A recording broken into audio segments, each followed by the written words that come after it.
kailaw. So andito tayo ngayon sa UP Los Baños. So aakyat kami ng bundok guys. So nandito kami ngayon sa may entrance ng UPLB Forestry and Natural Resource. So let's go, akitin natin. So hindi ko lang alam ba't may mga ganito yung puno dito, may mga red tagging. So ewan ko lang ba't may mga ganon. Ayan o, may red tagging rin doon. O, diba? Hindi lang yung mga tao na yung may mga red tagging. Ewan, bakit dito sa Los Baños, UP Los Baños, mga ganito. So, pa-comment nyo guys kung bakit. Kung sino yung expert dyan sa mga red tagging na yun ng mga puno. Hindi ko alam eh. So, yun. Dito tayo ngayon sa UPLPN, People Research and Training Center.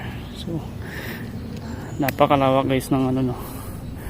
Napakalawak ng UP Los Baños. So halos yung compound niya dito, halos mga bundok. Guys, dito tayo ngayon. So tabi-tabi sa mga nakatira dito. Nakikiraan lang po kami. Nag-shortcut nga kami guys. Hindi na kami dumaan sa kalsada. Dito na kami dumaan. Diba? Malaki ang puno. So tabi-tabi po. So abot pa pala yung jeep dito guys. Naakit pa pala ang jeep dito.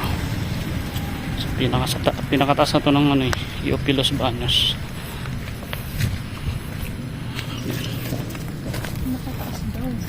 Yeah, malapit na to sa pinakatuktok. Dito na nga tayo sa tuktok eh. Kasi wala nang, hindi na mataas dyan. Diba? Gano'n nakataas yung nakakit namin guys. Ang taas-taas na. So administration building, College of Forestry. Yan. Gano'n kami kalakas. Kahit sobrang taas na ng nakakit namin, hindi pa kami hinihingal.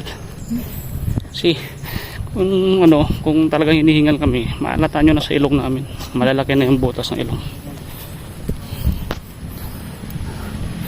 Sa mga nakakapunta na rito sa sa UP Los Baños, alam nyo na yan kung nasa na kami bandayan sa Forest Science College of Forestry. Diba? Dito na sa pinakatok-tok guys. Ganun kami kalupit dito. Ayan lang. Ayan ulit. So ayan, take 2.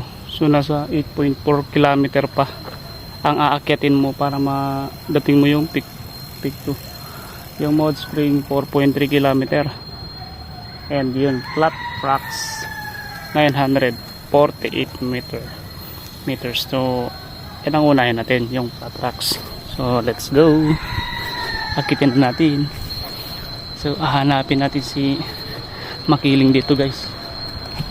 Baka andito pa siya.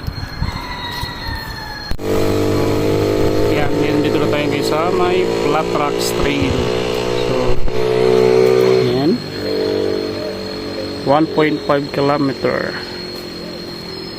Aranas. Yan, so nandito tayo ngayon. Pupunta tayo doon sa may flat rocks. So 1.5 kilometer yan guys. So madadaanan natin iyan. Yan o. Diba? So let's go.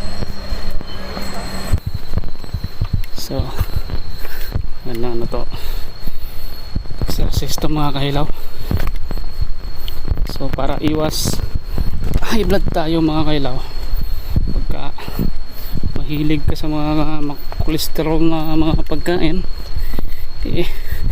magandang pampatunaw ng taba to mga kailaw. So yan, napakatagal ko nang hindi nakaakyat ng bundok mga kailaw, no? So ilang taon na. So ngayon lang tayo ulit nakaranas ng pagpunta sa mga ganitong klaseng bundok guys. Sarap dito, malamig sa pakiramdam.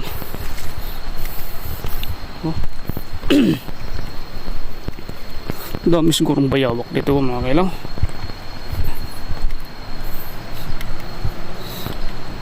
So yung dalawa andun pa. Ang bagal naman nila guys.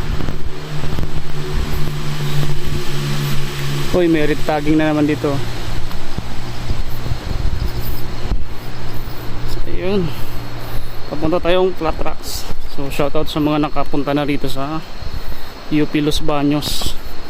Umakyat tayo ng Mount Makiling. So yun guys, so medyo mag-ingat lang tayo dito sa pagkaakyat natin dito, ano, kasi merong mga part ng daan dito na medyo matarik tsaka madulas, tapos may mga nakausli na ugat, kaya medyo ingat tayo. Yung isa, go. Matarik na yan mga kailaw. So naririnig na natin yung kwentuhan ng ilog, yung agos ng tubig ba. So nga pala guys, no, hindi ko nasabi sa inyo na pagka may plano kayong umakyat dito, bago kayo makarating sa may entrance ng, ano, ng flat tracks, may dadaanan tayong gate doon. Merong entrance fee, nasa 30 pesos yun, 30 pesos per head, adult. Tapos 28 yata yung, ano, yung student o mga bata, may discount. So ngayon binabaybay natin yung daan papuntang flat tracks. So pababa na kami ng ilog mga kalawa. Sige yan, no, kailangan matibay yung sapatos mo rito kasi matatalim yung, ano guys, mga bato.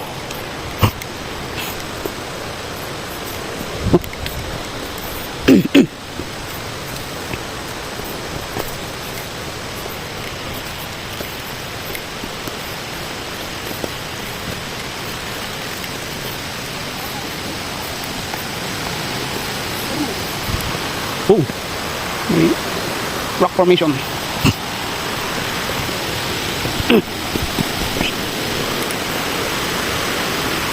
Isa, tabi-tabi po.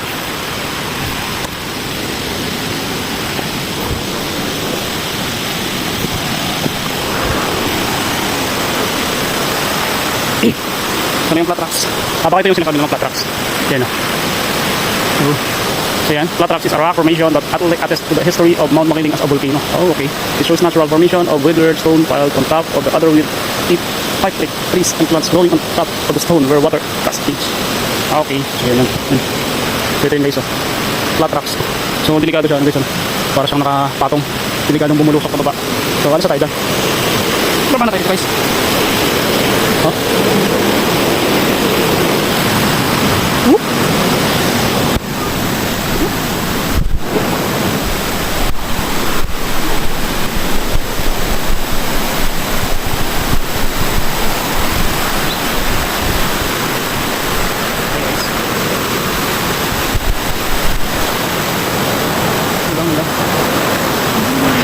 So ito na yung, ano guys, yung flat tracks dito sa Mount Makiling. Diba? Sarap mag-ano dito, magpahinga-pahinga. So medyo hindi lang malinaw talaga yung tubig gawa ng ano lang ng ulan. Panay ulan kasi na itong sunod na mga araw na to, kaya ganyan yung kulay ng tubig. Siguro ang daming kasili dito. Napalos ba?